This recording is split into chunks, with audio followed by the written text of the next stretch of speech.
Hello everyone and welcome back to One Page at a Time, the channel where I show you my journey into becoming a comic book artist. So this is week 3 and I have some good news because I am really seeing progress right now.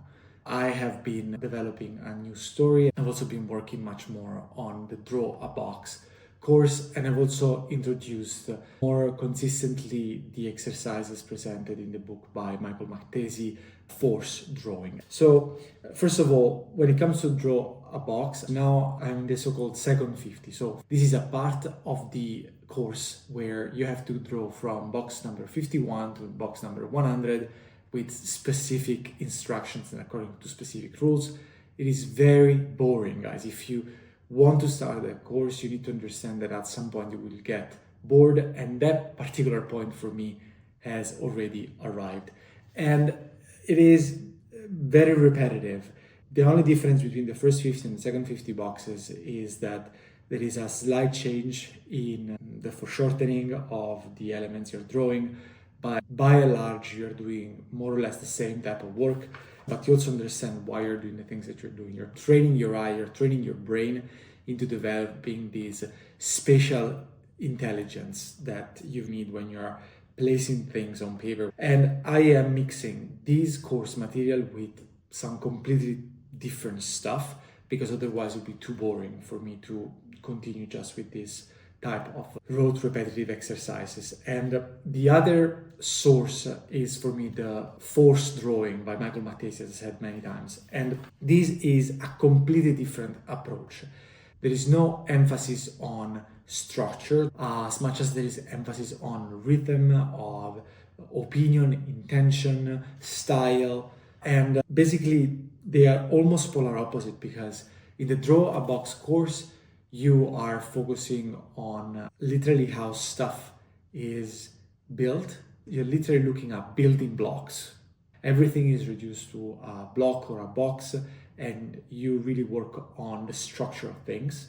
But when it comes to Force by Mattesi, it's all about free-flowing energy, rhythm, force, indeed, direction of your pencil, intention, and all of these things. And it seems even too abstract, especially if you're moving from materials such as the one from Draw a Box.